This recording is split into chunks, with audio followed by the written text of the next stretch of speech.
Today we're going to speak of the concept of focus with awareness. Notice how I stated focus with awareness. This came as an idea upon reflections of a while back. I listened to the audiobook of The Alchemist by Paulo Coelho. And I never understood what the concept was regarding alchemy or the alchemist. And when I came across that book, I was introduced into the philosophy, the way of life.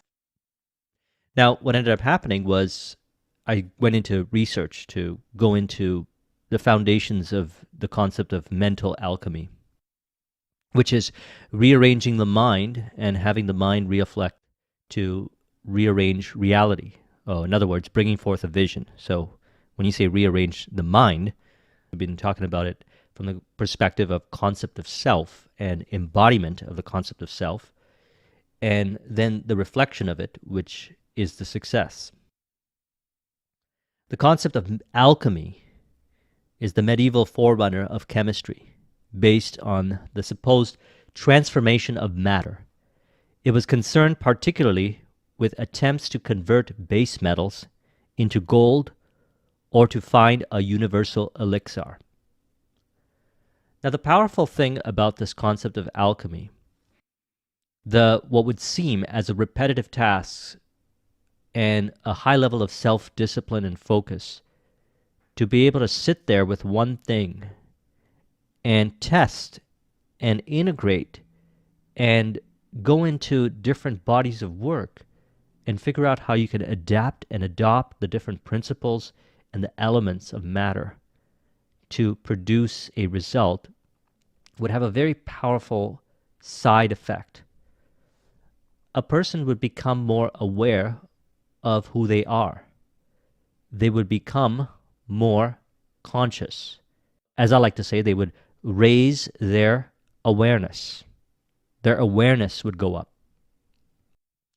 Now, this poses to be very powerful for us, so we're going to talk about awareness and focus, because many of us are aware of the goals that we have, the visions that we have, the definite chief aims, that which we desire to see brought forth. And in the initial stages of this journey, we also are aware of what we need to do or what we don't need to do. So we have some level of awareness. Now, the next phase in the journey is what I call commitment, or being loyal to that vision, and to stay committed to bringing forth that vision no matter what happens on the day-to-day journey. And as a result of staying committed, something interesting happens. We develop our own philosophy, our own ways of looking at reality. And a lot of times we share these philosophies with others. And others can benefit from our philosophy because they integrate components of our philosophy, and it helps them with their visions and their goals. It's one of the most rewarding things in life to be able to learn something from experience and then share it with another person so they too can produce a result or success in their life. This creates what we call inward wisdom, which is a result of knowledge, perhaps borrowing different information from different bodies of work or conversations from others, books, and so forth, and applying it, gathering experience. It is from this combination, what we have as a result of that is newfound wisdom. And with this wisdom, we have a higher degree of clarity. We understand how things work. And we feel a higher degree of self-confidence and self-esteem. Thus, it's important to stay committed on our vision, to find the joy in that, and to repeat this process again, and again. Now, one of the things that happened last year as a result of the circumstances and the place that I was staying in going into lockdown is I moved closer to a mountain, a well-known resort/ski area in Ontario, Canada. And I decided to stay there because I wanted to take up snowboarding. And I never did it before. Now, I did some board sports when I was growing up, and I started to get into board sports again, rekindling my passion and joy for board sports. And there's many different board sports. We've got surfing, wakeboarding, skateboarding, longboarding. We've got snowboarding. We've got many different kinds of board sports, and they've always been fascinating to me because it integrates mind and body through balance, coordination, connection, and flow. So I took up the hobby, and I started once again as a beginner. And the same rules that allowed me to develop proficiency in the various skills of my life were applied again to the process of learning how to snowboard. Now, we're going to use this as an example as we weave through this discussion, but it's important to recognize that you could apply this to any area of your life when it comes to bringing forth success. Now, James Allen said it really well in one of his books, The Heavenly Life. He says, "A speculative philosophy will prove a shadowy thing in the time of calamity. A man must have the inward wisdom which puts an end to grief." Now, this is extremely powerful because if we encounter different circumstances in our life in which we feel we don't have control over those circumstances, we can go back to the foundations of what brings us back into flow or ideal states of mind. And we can stay committed on the journey by valuing the different parts on the journey. Now, the snowboarding was an additional hobby. I still applied the same philosophy to the different projects that I'm involved with nowadays in the entrepreneurial space. So before we get into a discussion about the process of raising awareness, which is what we want, let's distinguish and then integrate when we talk about focus and awareness. So the textbook definition of focus is the center of interest or activity. So you have an interest, you have a desire, you have something that you want to cultivate, a skill, or a vision you want to see brought forth. So we develop focus. Also, the state or quality of having or producing clear visual definition. Imagining, seeing it in our mind's eye as what we desire to see brought forth in this world, which is what we've been discussing a lot through our Neville Goddard-based discussions. And we also have awareness, which textbook definition, knowledge or perception of a situation or fact. So when we have reference experience in our life and we say, I understand how something works now because I was able to bring forth that success, or I was able to understand something as a result of practice experience, then we have what we call fact. And we have a higher degree of awareness. We understand how things work. And we also understand ourselves better. Also, awareness is the state of being conscious of something. More specifically, it is the ability to direct, know, and perceive, to feel, or to be cognizant of events. When we have a higher degree of wisdom towards a particular area of success in our lives, we notice that we understand how it works very deeply. And if for whatever the reason may be, we have not developed a certain degree of communication skills, we may find it challenging to communicate it to another person. So thus, if we want to communicate it to another person, we develop a higher degree of communication skills. For example, when I had transitioned out of my IT business, I made a commitment to myself that I was going to go out also, as part of the other things that I do, teach entrepreneurship to those that are starting out in business. And because I had the reference experience and the success, I felt that I could go out and teach it to other people and replicate the success. So when they show up with their business model, and then I would see what the thing was that they needed to do, I would make a proposition to them. I'd say, what I recommend you do is reach out to these prospects and make an offer, or start a Facebook ad campaign because it looks like the majority of your audience is on Facebook. Or go ahead and start a YouTube channel and speak about this subject in a way that relates with the existing conversation that is happening on YouTube, because many are already speaking about this subject. And what I would notice is they would come back to me maybe a few weeks later and they wouldn't do it. Now, during those days, I would get very frustrated and wouldn't understand why they wouldn't do those things that they even know they have to do to produce success. So this required me to go within myself and develop a higher degree of consulting or coaching skills so that I could then translate communication over to behavioral change or transformational change. In other words, some way, somehow, through our communication, they would actually do those things and produce the results. Now, this brought more conscious awareness onto the fact that much of what we reveal on our journey is a result of our subconscious.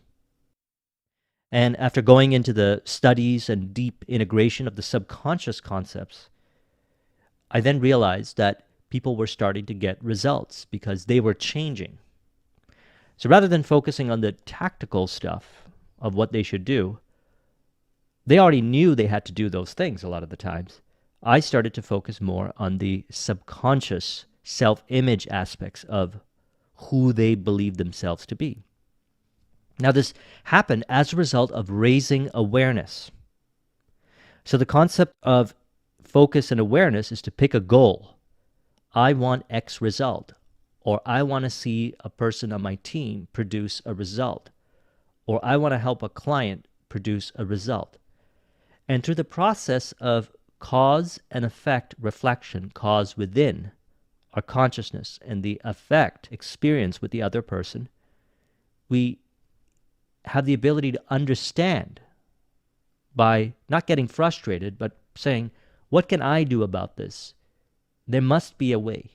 There has to be a way. Just that idea of there must be a way, there has to be a way, there is a possibility, starts to open up the doors to reveal how it works. And then we become more aware.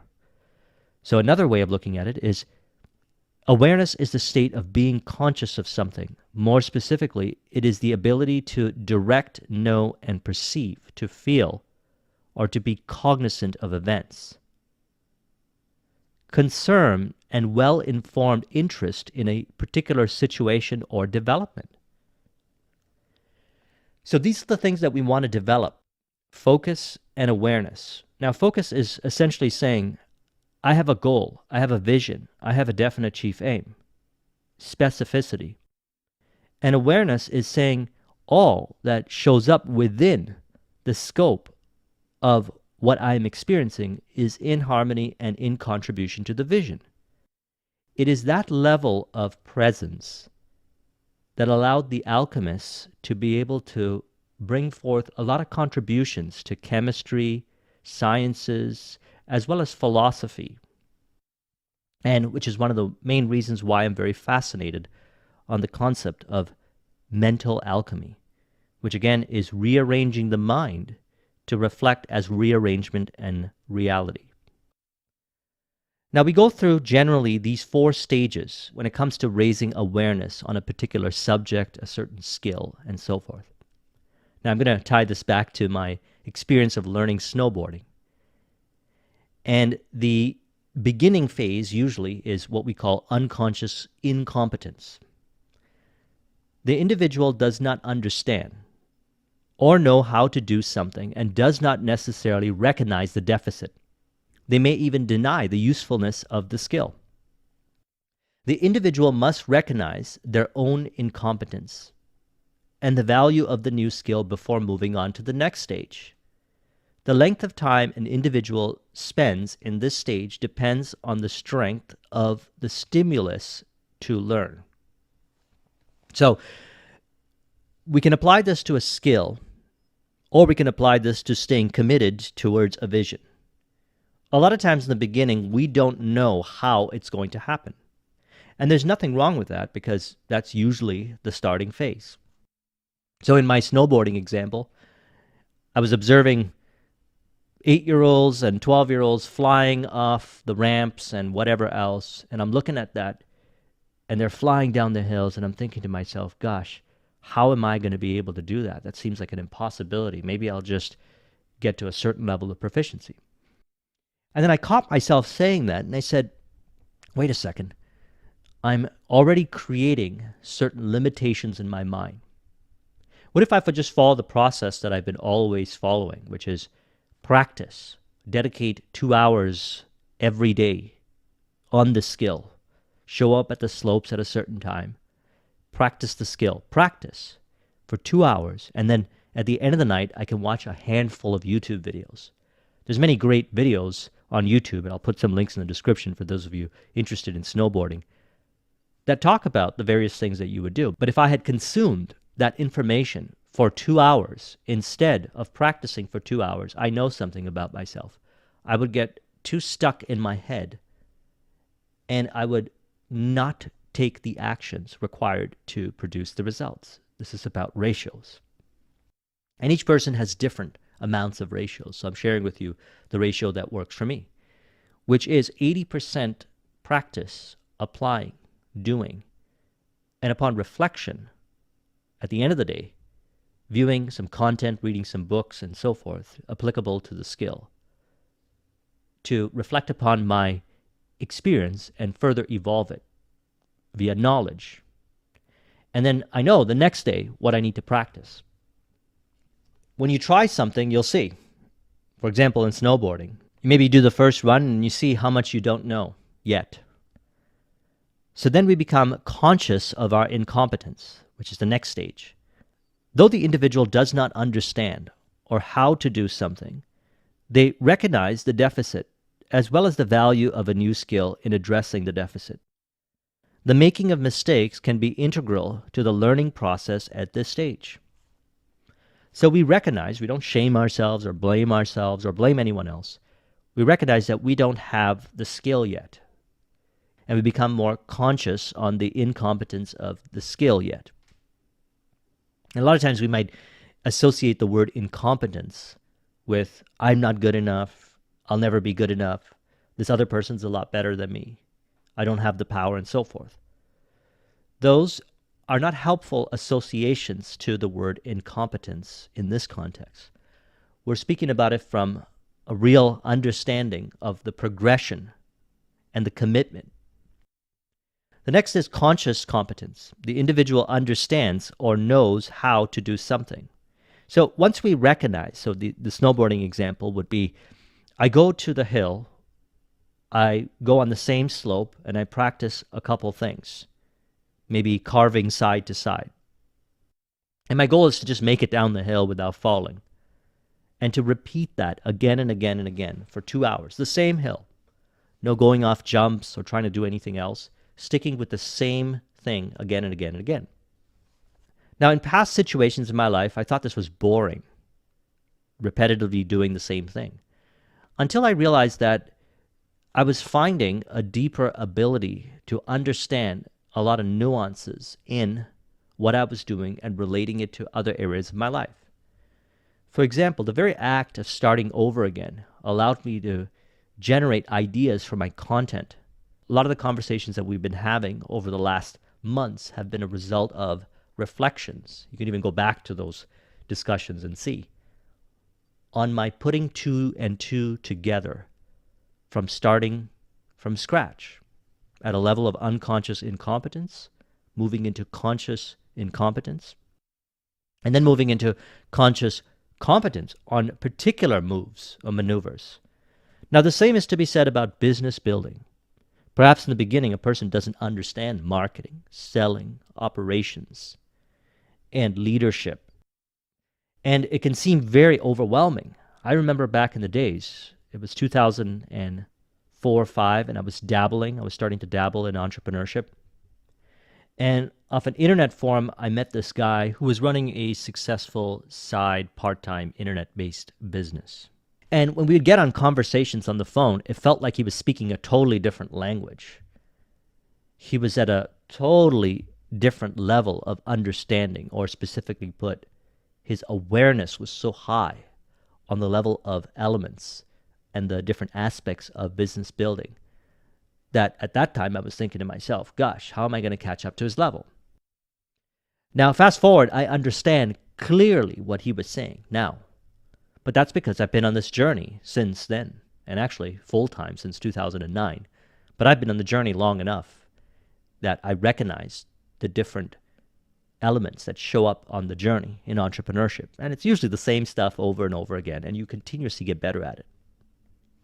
Now, through recognizing that this is the progression, this is what happens. We stay committed to something.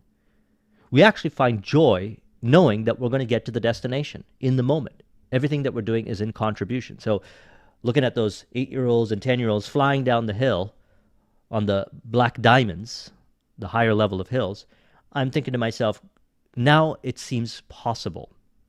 Actually, I went down a black diamond this year, and I never even thought that I was going to go on a black diamond this year, but I also recognized in the moment that when I had that idea, that that was a limiting potentiality that I was creating. And I could look at it at how it really is through a progression. That's why I'm sharing this with you. So what ends up happening is you get a conscious competence on that aspect of, let's say, your business. Maybe you become a little bit more competent in your marketing, your productivity, your sales, your communication, understanding elements that exist within your subconscious and changing it. And then you show up again day to day and you practice it and you find joy in it, because that is how you develop a higher degree of wisdom, knowledge plus experience. The individual understands or knows how to do something. However, demonstrating the skill or knowledge requires concentration. It may be broken down into steps, and there is a heavy conscious involvement in executing the new skill. So in the beginning, it feels like you've got to apply more conscious focus. And what we want is to become subconsciously competent at it, or unconsciously competent at it, which is the next phase. The individual has so much practice with the skill that it has become second nature and can be performed easily. As a result, the skill can be performed while executing another task. The individual may be able to teach it to others depending on how and when it was learned. And also, I would add, from my experience from going into consulting in 2013, was the recognition that I needed to develop a higher degree of learning and teaching ability, transformational skills, and to be able to help others to understand where they are in the journey and relate it to their paradigm, their belief systems, and so forth. Because I recognized that in a way I was, in the beginning, when I moved into consulting, I seemed to be more adamant about my belief system. All you got to do, I would say, is just call the prospects. But I didn't recognize that my belief system was that rejection in prospecting is not a form of I am not good enough. It is a matter of optimization data and the recognition that each rejection is moving me forward towards my vision.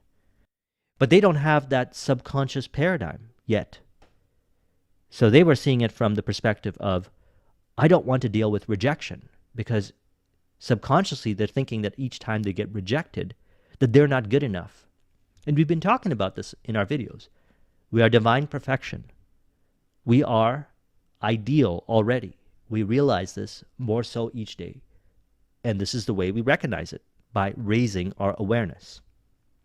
So recognize that we could potentially go through these stages, and depending on the skill and aspects of the skill. So going back to the snowboarding example, it was a period of time before I felt so competent, starting on the green hills and going on the blue hills, and then eventually starting to go off the jumps and perfecting my carving and slides and all the other things. Again, if you want to know about snowboarding, I'll put a link to the channel that I learned from. It was very helpful. But all I did was just repeat every day when I would go on the slopes, 5 days a week, because I'm living pretty close to the slopes. Practice 1 hour to 2 hours a day. And I would commit to practicing certain maneuvers, certain skills for that entire time that I was there, knowing that if I got my foundations really good, I could progress onto the next level. And I would find joy in it. This would develop a higher degree of focus. This reminds me, and that's why I integrated in here, of a book called The One Thing by Gary Keller. And the idea, the premise of this book is to stay committed, to stay focused on one task or one project or one vision all the way to completion. Because as a result of it, you would understand yourself. You would learn how to learn. Learning is a very important thing. You learn a skill. But you also learn how to learn when you develop a skill, and then you develop another skill, and another skill, and another skill, and so forth. Some of you might remember that a few times I've referenced something called the format learning model. And this model helps us learn better. So we mentioned there was 4 aspects to it. Why, what, how, and what if. And many of us tend to bias towards one or another. So for example, a why learner always wants to know why things are the way they are. But maybe they don't practice it enough. They don't develop the how, or they're not interested in the how, or the what if, as in where to apply, not just in the way it was presented, but in different areas of their life. So they don't get necessarily a lot of wisdom. And this can result in repeating things to people, but not actually transforming the other person. The next would be the what, the theoretical breakdown. So this is the theory. Like when I talk about unconscious incompetence, conscious incompetence, conscious competence, and unconscious competence, we're talking about theoretical breakdowns of something that we could use as a framework to produce results or bring forth success. Now that's what, that's theory. Then we got how to apply. So we're going to talk about how to apply now. And then we got where else can we apply? What if? If a person can become more integral with these 4 elements in becoming proficient at a skill, they would develop a higher degree of focus, and they would expand, or as I like to say, raise their awareness. Because the way I like to look at it is we are constantly raising our awareness. We are becoming more conscious of how we operate, how reality works, and how we relate to our vision and reality. Now, Gary Keller, in his book, The One Thing, says it really well. 4 things, actually, to help us become more focused. And we're going to relate it back to entrepreneurship, my earlier consulting experience, as well as we're going to relate it back to my snowboarding, multidimensional perspective. Success is about doing the right thing, not about doing everything right. So as mentioned, in my snowboarding example, I didn't need to try to do all the maneuvers that I saw everyone doing on the slopes. All I had to do was learn the foundations and practice that until I got to a certain level of proficiency at it, and then progress and find joy doing it. So that way I wouldn't get frustrated saying, I'm not good enough, or I'm not going to hit the black diamonds. What I actually found is that I actually went on the black diamond, and I was totally fine on the black diamond because I followed this progression. But if I didn't, I would have been frustrated with the learning, and I would have also not embraced the learning experiences from the falls, and I fell quite a bit. And so each of those things were in contribution and harmony to my vision. But I focused on doing the one move again and again and again. Now, the same is to be said about entrepreneurship. You try things in the marketplace, and perhaps it doesn't work. You go back to the office or reflection time, and you say, what did I learn, and how can I do it better next time? And is there some resources or information that I can pull knowledge from or wisdom from? I mean, there's tons of videos on YouTube that I could take, integrate, test again, and repeat the process again and again and again till I perfect this one move. Perhaps it's a certain ad platform. Perhaps it's a certain platform on social media. I know many that have built successful businesses just with Instagram, just with YouTube, just with search engine optimization, just with certain social media platforms. And not just even the social media platforms, but the aspects within the social media platforms. For example, I know many that have built successful businesses with just a Facebook group or just a Facebook page, which is an element related to Facebook as a whole. He also says the trick to success is to choose the right habit and bring just enough discipline to establish it. That's it. Let's use the example of consulting. Perhaps you recognize that when you go into your consulting sessions or when you're mentoring somebody, that you find yourself getting frustrated, as I did, when they're not producing results or implementing what you had suggested. You then recognize that this interpretation isn't helping the dynamic, and it's better to be lighthearted and understanding. So then you go back and you start to read about different ways that you can handle difficult conversations. Or if a person is not producing result, what does that mean? And what kind of teaching skills or mentoring skills can I develop to become better at it? So then you pick that, and then you gauge it every time you go into your interactions with your clients. You know you're getting better when perhaps they didn't complete the task, that you're not getting frustrated about it, but you're saying, I understand, let's figure out what this means together. And you have more of a mindful response. Third, when you do the right thing, it can liberate you from having to monitor everything. So this is a very powerful thing. Let's go back to the snowboarding example. What I learned is that after I got very proficient at certain elements of snowboarding, is that the balance, coordination, and a lot of things when you started to go on the more advanced slopes and going off the jumps were like second nature. I had then become unconscious in my competence in those abilities, second nature. My body would automatically move. I would be automatically engaged, and I wouldn't have to overthink specifically, and I would just be able to complete the maneuver. Now, this was very rewarding for me, not just because I wanted to learn the skill and get better at it, and I'm planning to next season go back again, but also be able to relate this in this conversation, a real practical, real life experience, example to share with you. And then it also validates the next point. Build one habit at a time. One habit at a time. Now, this is true, for example, in the entrepreneurial space. You have a business and you say, I'm going to create this. And perhaps the insight might be, my goal is to connect with people that could provide me funding or that could buy my product or service. That's a skill in itself. We call that consultative selling, which is discussed extensively in the book Spin Selling by Neil Rackham. I recommend reading it if you want to develop in your ability to sell consultatively. I also talk about that in my entrepreneurial program, if you're a student of that. Now, building this habit requires the following.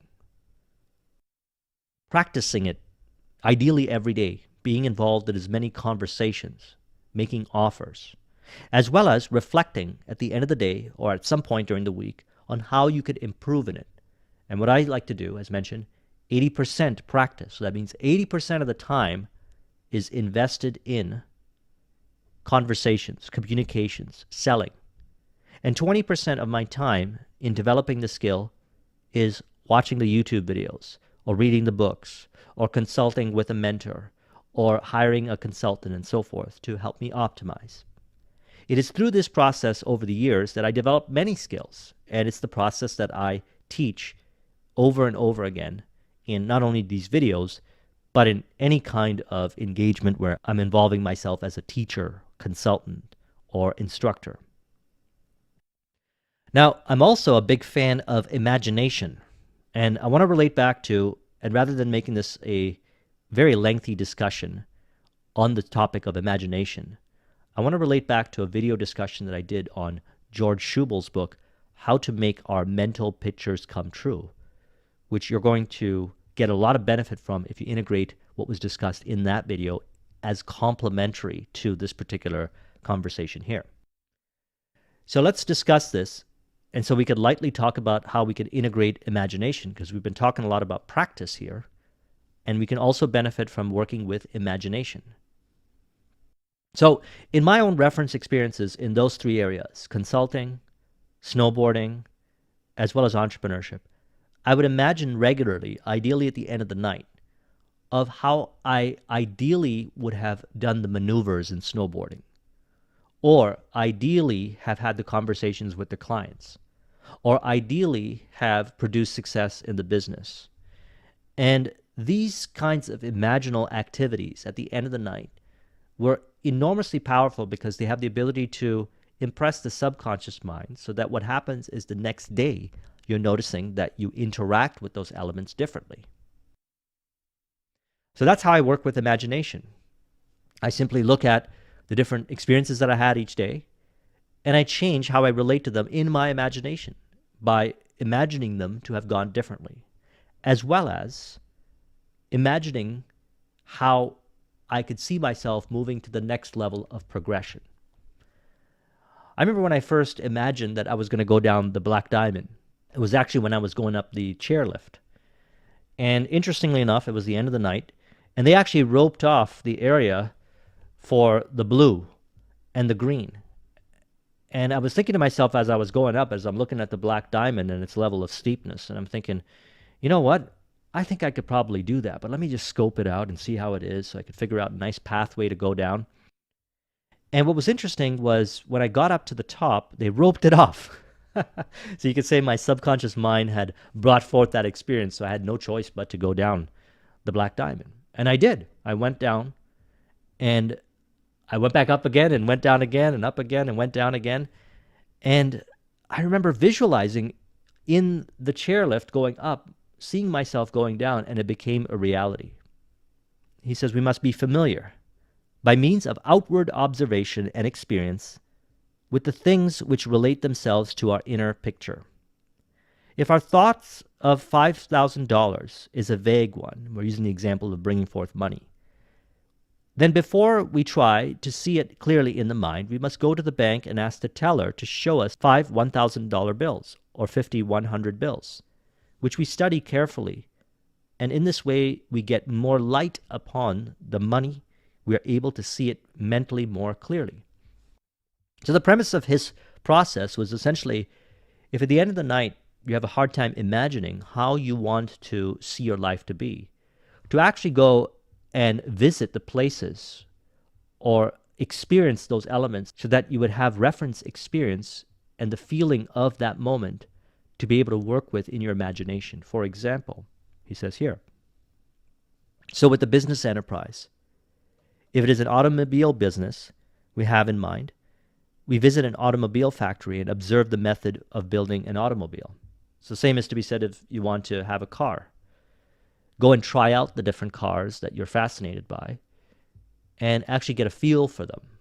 So it's interesting how much we can work with imagination, and to further stimulate the imagination, reference experience becomes very powerful. So as mentioned, in the snowboarding, on the entrepreneurial journey, or in the consulting journey, you have a lot of experience, so it's easier to work with it in your imagination at the end of the night.